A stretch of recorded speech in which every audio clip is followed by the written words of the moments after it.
3AM Stream adalah game horror single player berbasis point and click. Game ini hadir di Steam dan tersedia di platform PC.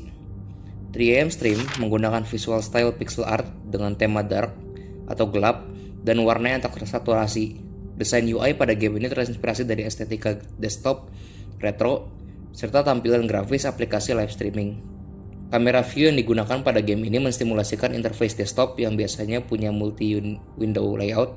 Player dapat mengendalikan karakternya lewat window live stream, kemudian ada chat atau comment panel, online shop, tabs, dan lain-lain. Konsep cerita game 3AM Stream adalah seorang Bagas yang harus mencari 100 subscriber hanya dalam 1 minggu, atau partnership kontraknya dengan aplikasi streamnya yaitu StreamTube dihapus. Lalu sebagai manajer dan moderator Bagas, player diminta untuk mengurus kegiatan stream Bagas, dari mencari tempat berhantu untuk dijelajahi, memperhatikan kondisi mental Bagas, melindungi Bagas dari tempat berbahaya, sekaligus mengejar popularitas di StreamTube. Core fantasi dari game ini adalah menjadi manajer atau moderator live stream, mengontrol kekacauan digital agar tetap bisa mengawasi Bagas, menyeimbangkan popularitas dengan keselamatan, serta melihat kejadian horor yang terjadi di layar komputer. Game ini menggabungkan elemen horor paranormal, satir streamer culture, serta tekanan psikologikal dari kebutuhan validasi di dunia internet. Setiap hari atau setiap sesi game, player harus memilih lokasi berhantu untuk dijelajahi. Kemudian selama Bagas memulai stream, player memperhatikan perkembangan subscriber, chat, live stream, aktivitas paranormal, serta kesehatan mental Bagas. Player juga akan dihadapkan dengan real-time event seperti scammer, pop-up, dan gangguan dari hantu-hantu. Setiap stream selesai tergantung dari keberhasilan atau kegagalan stream. Stream yang berhasil akan meningkatkan subscriber, likes, uang, serta konten baru. Sementara stream yang gagal dapat membuat Bagas trauma, memberi efek tertentu kepada Bagas, mengurangi kepercayaan audiens, atau bahkan berakhir dengan ending Bagas meninggal. Gameplay loop yang dimainkan player adalah merencanakan stream seperti menentukan lokasi dari tempat berhantu, membeli alat penangkal hantu, serta mempersiapkan alat moderator. Kemudian, player memperhatikan stream dengan cara memoderasi command atau spam, mendeteksi anomali paranormal, memperingati Bagas terhadap gangguan paranormal yang akan datang, memperhatikan kestabilan mental, dan lain-lain. Kemudian, player mencapai goal dengan menyelesaikan objektivitas stream, mempertahankan hidup Bagas, serta mencari subscriber dan uang. Jika berhasil, player membuka lokasi yang lebih sulit, jenis viewer baru, peralatan yang lebih baik, dan perkembangan cerita. Gameplay loop akan berputar terus hingga hari terakhir, di mana player akan mendapat ending yang sesuai dengan stat yang Bagas punya di akhir game. Oke, di sini saya akan lanjut menjelaskan untuk key feature-nya. Pertama-tama di sini ada stream simulation, horror monitoring gameplay, dan komentari on internet culture. Jadi yang pertama di sini ada streamer simulation. Di sini kita bakal kayak ngesimulasiin kultur live stream dengan memasukkan unsur-unsur kayak live chat, kemudian memoderasi komentar penonton, mengejar sub goal, dan membaca reaksi audiens, hingga taktik konten farming demi menaikkan angka penonton. Yang kemudian ada yang kedua ini di sini ada horror monitoring gameplay. Jadi di sini kita dibanding memakai kayak typical jump scare, di sini kita bakal ngasih lebih memainin psikologi playernya gitu dengan menggunakan kayak audio yang disturbing, terus glitching UI, terus ada viewer warning, dan mungkin bakal ada anomali-anomali yang muncul. Kemudian yang ketiga ada komentari on internet culture. Di sini kita memasukkan kayak kritik sosial yang menyentuh isu pencarian validasi di internet, hubungan parasosial yang tidak sehat, eksploitasi horor demi mendulang konten, hingga kelelahan mental atau emotional burnout yang sering dialami oleh para konten-konten kreator. Kemudian next aku lanjutin ke key feature yang part 2. Di sini ada multi window desktop gameplay dan juga multiple ending. Jadi di multi Windows desktop gameplay ini kita bakal bikin player itu melakukan kegiatan multitasking secara langsung di gamenya gitu. Jadi kayak ngurus live stream feeds, terus ngemoderasi, terus ngurus online store, dan ngecek statistik, dan mungkin juga tiba-tiba bisa ada peringatan darurat yang muncul tiba-tiba gitu. Kemudian di sini ada multiple endings. Di sini bergantung dengan pilihan player dari awal sampai akhir, yang bakal mempengaruhi ke ending dari ceritanya gitu. Jadi di sini kita kayak gimana kita ngejaga mental health state-nya bagus, terus mengurus subscriber growth-nya, terus ada morality dan juga survival. Oke, di sini saya akan lanjut menjelaskan untuk gameplay sistemnya. Pertama ada subscriber system. Di sini subscriber ini act sebagai salah satu winning conditionnya. Di sini ada progression, terus juga currency multiplier. Di sini juga semakin tinggi subscribernya, bakal semakin tinggi juga income yang kita dapatkan. Kemudian ngasih ekspektasi yang menaikkan ekspektasi audiens dan juga bisa memunculkan occurrence dari anomali kegiatan paranormal. Kemudian next ada state management system. Di sini pertama ada spookiness. Di sini bakal mewakili intensitas paranormal di lokasi. Semakin angker gitu ya lokasinya, bakal semakin ramai dan juga engagement-nya bakal makin naik gitu. Tapi tingkat bahayanya juga bakal naik secara drastis. Kemudian ada distress atau tingkat stres. Di sini bakal mewakili kondisi emosional main karakter kita yaitu Bagas. Di sini tingkat stresnya kalau terlalu tinggi bakal mengganggu pengambilan keputusan, memicu kepanikan, terus nanti mungkin di screen kita bakal ada halusinasi visual dan bahkan mungkin bisa mematikan live streamnya gitu. Terus yang ketiga ada anomali. Di sini bakal menjadi indikator seberapa kuat aktivitas supranatural yang terjadi di tempat angker itu. Mulai dari penampakan bayangan hitam, ada distorsi suara, barang yang tiba-tiba hilang, atau mungkin ada chat-chat yang palsu muncul di layar sampai kameranya rusak gitu. Kemudian ini ada moderation system. Di sini ada kita ditugasin jadi sebagai moderasi, kayak seorang moderator layaknya di live stream nyata gitu ya. Kita bakal disuruh ngehapus kayak spam atau hate comment, terus mungkin yang komen-komen toxic, atau mungkin juga viewer yang kayak datang bukan subscriber gitu ya, cuman buat ngerusuh doang.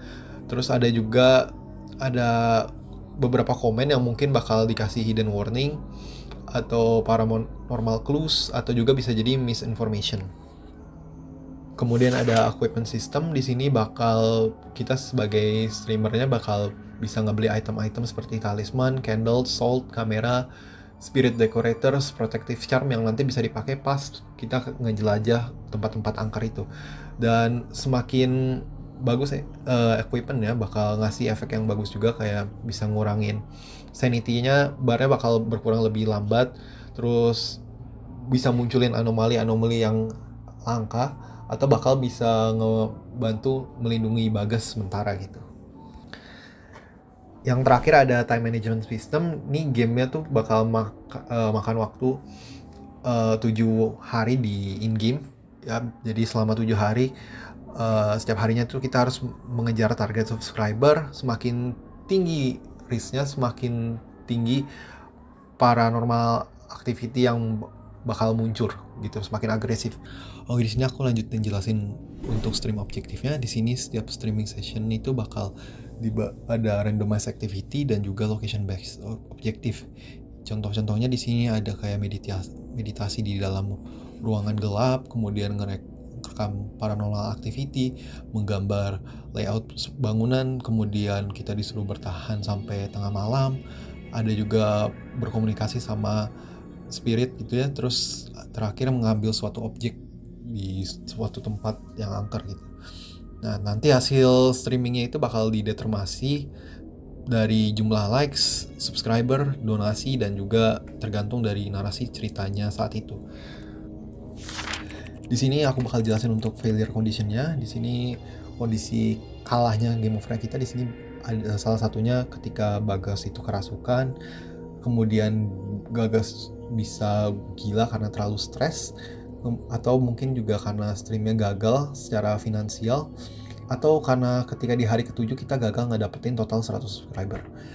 Dan kemudian di sini ada narrative themes-nya. Tema yang bakal kita angkat di sini ada internet validation, exploitation of fear, mental instability, parasocial relationship, sama performance for attention.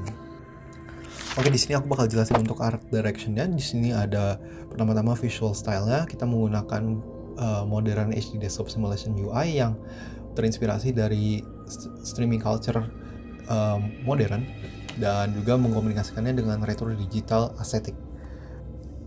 Namun walaupun kita di sini menggunakan resolusi 1080p ya, the visual yang kita gunakan itu masih menggabungkan gaya pixelated yang menggunakan tekstur yang rendah, terus ngasih efek distorsi monitor atau TV CRT lama, serta UI yang bergaya platform live stream pada awal-awal era internet. Inspirasi utama kami itu dari game ini di Streamer Overlord yang rilis tahun 2022, yang gambarnya bisa dilihat di slide-nya ini berhasil menggabungkan estetika warna-warni pastel yang di sini mungkin cute gitu ya. Terus tapi di satu sisi dia juga ngasih kesan horor yang dark. Dari kontras visual dan emosional yang unik inilah kita jadi terinspirasi untuk membuat suatu hal yang mirip ya.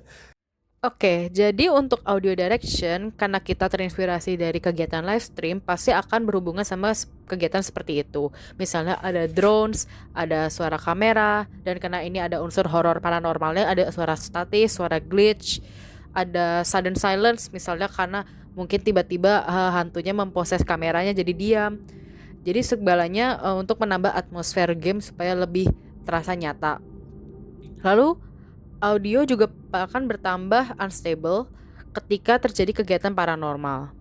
Jadi tidak akan sama untuk sepanjang durasi game. Untuk ending, kita akan ada 4 ending. Yang pertama ada successful partner ending, di mana Bagas berhasil untuk mencapai targetnya. Yang kedua ada viral fame ending, di mana Bagas justru lebih dari target sehingga dia menjadi viral. Yang ketiga ada possession ending, di mana Bagas tidak berhasil untuk menjaga paranormalnya sehingga ia dirasuki. Dan yang keempat ada mental breakdown ending, di mana Bagas tidak bisa menjaga paranormal dan sanity-nya sehingga dia menjadi gila karena tidak bisa mencapai target dan diganggu sama hantu-hantu.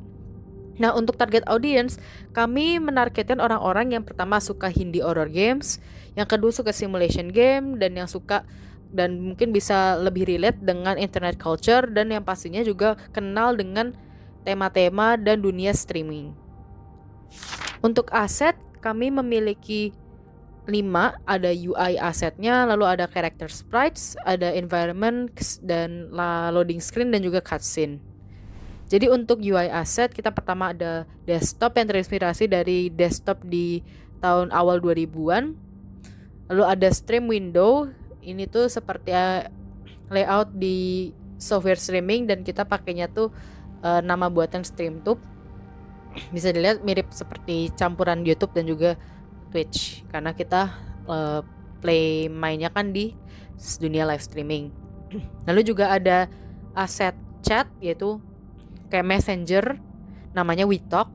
Lalu ada pop-up yang akan menjadi quick time event dalam game. Jadi nanti dalam game yang sudah dijelaskan sebelumnya, kita harus mengklik pop-up dan memilih jawaban yang benar.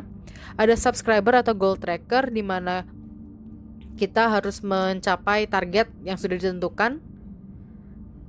Ada kursor dan juga ada health indicator yang tadi sudah dibilang untuk menjaga agar semuanya balance. Dan akhirnya ada webcam karakter, yaitu untuk menunjukkan kejadian dan reaksi dari Bagas. Selain itu ada juga contoh dalam satu kesatuan bagaimana aset-aset itu akan terlihat kalau misalnya sudah dijadikan game beneran. Lalu untuk character sprites, pertama ada character sprite Bagas yang takut, lalu ada dia mengangguk, dia ada berpikir, ada senang, ada netral dan sambil berbicara, dan juga ada panik. Terakhir ada injured, dan juga ada character sprite dari ghost. Ini ada 3 jenis ghost. Yang pertama tuh ada semacam kayak zombie atau wanita, yang kedua ada hantu kayak hantu biasa, ini ada sedikit cheeky notes untuk Undertale, dan yang ketiga ada hantu tengkorak. Rencananya ketika kita bakal semakin berjalannya waktu, kalau bisa akan mengembangkan lebih banyak hantu. Lalu ada environment assets, ini lebih bisa dibilang seperti background. Ada background yang di bar, ada yang di pasar, di hutan, di luar bangunan, lalu ada di rumah sakit, di kelas, dan juga di rumah tua. Nah, tiap hari itu akan berbeda lokasinya atau bisa sama tergantung dari pilihan pemain masing-masing. Lalu ada screen, ada screen di awal atau title screen, dan juga ada loading screen. Nah, ini juga ada screen untuk ending, ada yang tadi successful partner, viral fame, possession, dan juga mental breakdown. Lalu juga untuk cutscenes kami buat dalam bentuk style komik seperti ZZZ, karena menurut saya itu adalah style yang unik dan yang bagus lah, dan tidak perlu banyak effort yang keluar seperti voice acting dan lain-lain, karena kita bisa lihat dari konteks gambarnya. Oke, terakhir untuk technical requirement, kami pasti akan menggunakan resolusi yang selayaknya 1920 x 1080 karena digunakan di desktop. Dan juga untuk rendering style ya, seperti yang dilihat, art style kami itu mengambil inspirasi dari pixel art, tapi bukan pixel art yang 64-bit, namun art style yang sharp UI rendering. Dan juga pastinya karena kita berhubungan dengan streaming, pasti akan mengikuti style layered desktop Windows, jadi kayak ada tab di kiri, di kanan, dan lain-lainnya.